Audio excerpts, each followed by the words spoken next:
This is a resolution that's not feasible. What they should be talking about is long-term reforms. We know we have a $60 billion deficit with respect to pension funds in this state, and they propose a resolution that simply is not workable. Why don't they come to the table and discuss the bipartisan decisions and recommendations by a Democratic-led organization? Senator. The folks that we should all have is, first and foremost, creating jobs and economic growth. Secondly, we should not be promoting policies that simply are used for political ends to crowd out important funding, potentially like hospitals, potentially like education, and so a myriad of other interests and concerns to the citizens of the state of New Jersey. So we should focus on real solutions as opposed to these political games that simply, in the end, can crowd out the programs that make the state more affordable for everybody. You know, these proposals are short-term, they're political in nature, they're not realistic. They know these are resolutions urging the governor to do something. None of them are real. This is political theater at its worst. So they say $6 billion is nothing compared to what it costs.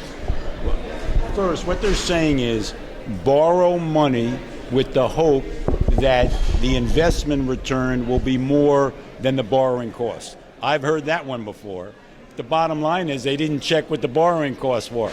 So I think any reasonable person would realize that's a scheme, political theater, without any real basis in the facts that exist. And I think we've also seen that to do something like this with an upfront in July, when you don't know what's going to happen in January, much less March or next April, is short-sighted in the extreme. We have to focus on a predictable way to make the state more affordable, to drive down the overall cost of government, and stop the games that in every single poll, people have shown that they disagree with the way that this Democratic-led legislature is governing. Let me ask you, the FY16 budget has a closing balance or surplus of $700 million, and even some members of your caucuses voted to appropriate that to the FY15 pension payment, $300 million.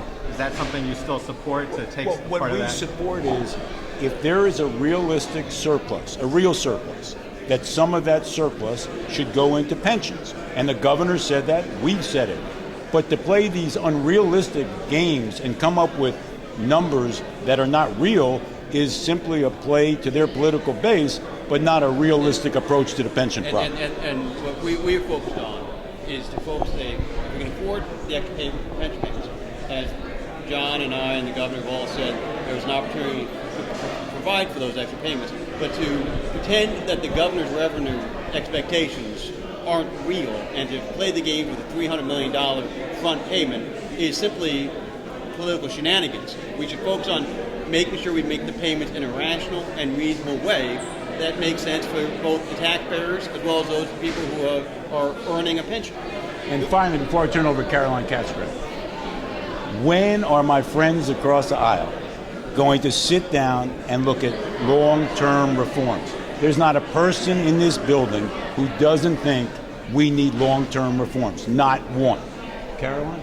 Yeah, today we drove down here for another time where we plugged our finger in the dam and hoped our $60 billion problem would go away. One of the things that I think is just so unbelievable about what's gone on here this spring in terms of political shenanigans is we haven't had one discussion about any of the reforms that the bipartisan pension commission has recommended in order to save that $60 billion problem. The NJEA's own memo of reforms that they believe would help that $60 billion problem have not been addressed. What have we seen? Short-term borrowing, more tax increases, and nothing that will come close to even paying a 20th of the number we need to save people's pensions. So today we challenge the Democrats to call us back in here this summer. Let's talk about these solutions, these 8 solutions that the bipartisan commission chaired by a Democrat have proposed to save us so that we can keep these pensions afloat. But instead, what we did today and what we've seen throughout this June has been partisan politics at its ugliest. And where have the Democrats been since 2003? They've controlled both chambers since 2003. Now, all of a sudden, it's urgent to fix what's broken. Where have they been? Why don't we all ask them that question?